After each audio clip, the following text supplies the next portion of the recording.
Last day of February, February 28th. It's sunny out and it's 48 degrees. I'll take it. In this video, I'm going to be talking about pollen patties, why I'm going to be putting them on today, and what I'm hoping to achieve out of that as well. So thanks for joining me. Stick around. I'll be with you in a moment. This is Blackwater Honey Forge, named in part after the Blackwater River we live near in central New Hampshire, and in part after the master craftsmanship of honeybees. This is a place for learning, discussion, and to practice the art of beekeeping. Welcome to the journey. Be well and forge on.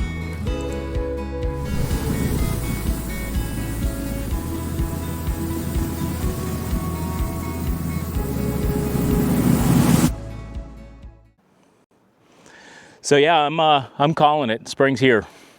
I wish it was totally true, but yeah, winter's on its way out. Today's gorgeous. Monday and Tuesday are supposed to be pretty brutal. Nighttime temps are supposed to be down around 0. Daytime highs are supposed to be around 25 degrees Fahrenheit, maybe 30. But after that, Wednesday, Thursday, Friday, the end of the first week of March there, it's supposed to be getting gorgeous. Highs in the 30s, highs in the 40s, highs in the 50s, and then going up from there. So the bees are going to be getting the signal, especially around the spring solstice there, to rear brood. Now, the maple pollen's about to be coming out as well, so that's giving them a natural pollen source. So that's green light for the bees. They're going to start brooding up, and I'm going to be supporting them today. They keep flying right into my face. The good thing is I have quilt boxes on most of these. The bees actually can't get out to me unless they're coming out with the front entrance.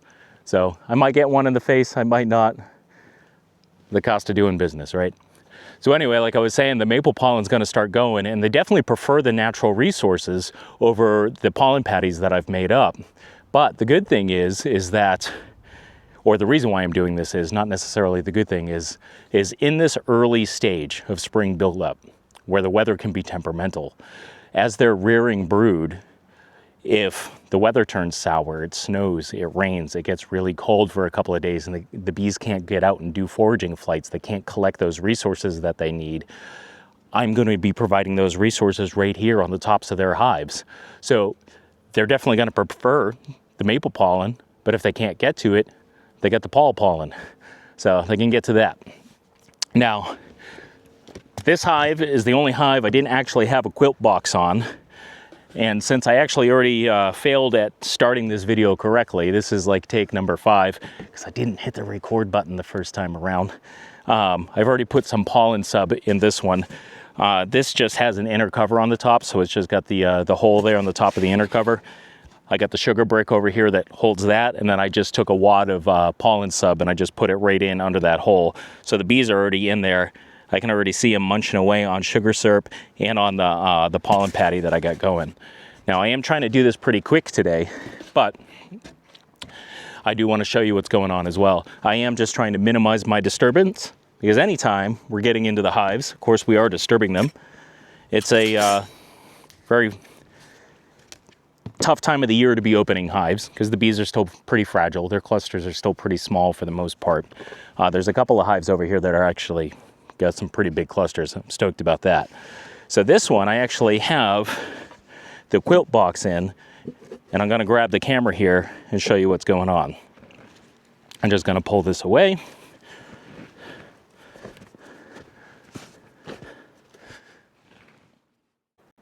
So this is a typical quilt box setup that I made for myself this year. This one happens to be out of 2x3. And on the bottom here, I actually have 1/8" hardware cloth. You might be able to see the cluster in there as well. But if not, they're in there. They're moving around. They're doing all right.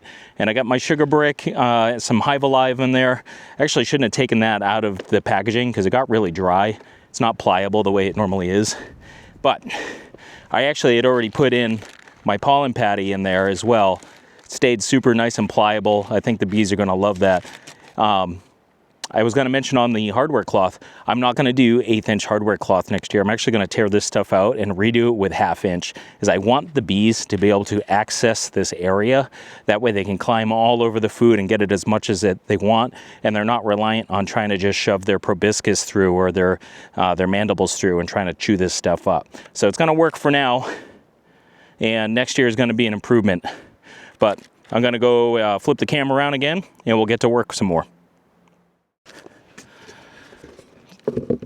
So as I'm getting this packaged back up here, the reason why I'm doing what I'm doing right now, I kind of already told you kind of why I am putting Pollen sub on, so that way they have access to resources during their brood up period. I have 11 hives right now. My minimum goal for the end of this year is 30. I'd like to get to 35. My max is probably about 40 because I don't think I'm going to get an out yard this year. So I think that probably 40 hives is probably the max for my property. If I do secure some out yards, then maybe I'll grow a little bit more. But either way, basically that means is every one of these hives has to yield 2. So assisting them in the brooding up period is going to maximize my ability to get them to split, because I need a large colony of bees. I need a good amount of brood. I need food stores in there in order to be able to successfully split. Now in New Hampshire, that's a tall order.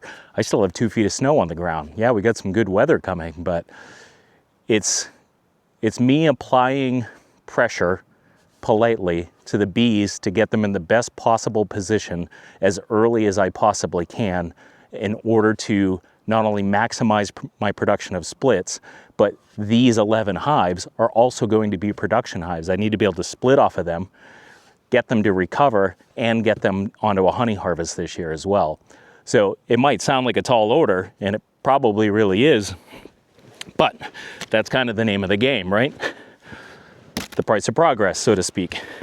So I'm just going to be moving through the apiary, checking to make sure that the ones that are supposed to still be alive are, and that's a great sound. As soon as I open it up, I can hear them buzzing around. So that's good. This one has a really nice cluster on it. I'm going to go ahead and move again some of the sugar. Don't get your head stuck in there, little bee. I'm going to unfold my pollen patty. Now I folded them in half like this because normally without the quilt box, I'd just put these right on top of the hive, right on top of the top bars. Yeah, there you go, ladies. Eat up. But with the quilt box, obviously, they don't have access to it for reasons I just explained. Got some sugar caked up here. Want to make sure that I'm not leaving gaps for exposure. I don't have any of my hive tools or anything out here. That's the good thing about these quilt boxes like this, is I can do everything I need to do. I don't have a veil. I don't have to worry about stuff. But it does limit the bees. So next year, I'm going to change that with the sacrifice of knowing that I'm going to have to wear a veil in order to do what I'm doing out here. So not a huge deal. Not a huge deal, because you know what? The rest of the year, we're wearing veils. So as beekeepers, we're pretty much used to it. So I'm going to go ahead and check this last one over here. And then I think you all get the point. So I am going to go ahead and stop rolling after this one. Hopefully your bees are doing phenomenal as well. Let me know, what was your hive loss count this year, or what was your percentage of loss? So, oh yeah, hey ladies. I always like to talk to them. I don't know. Do you guys talk to your bees? I talk to mine a lot. Probably more than I should. I wonder if they identify me as a predator because of that. Not to mention, of course, I'm wearing brown. I probably look like a bear. What I'm going to be doing after this, totally not bee related, is I already have collected, I think, about 40 gallons worth of maple sap, because I'm going to be maple syrping again this year. So I'm going to be eventually making a video compilation together of that as well in that process. So after taking care of some feed for these girls, I'm going to go take care of a bunch of sap.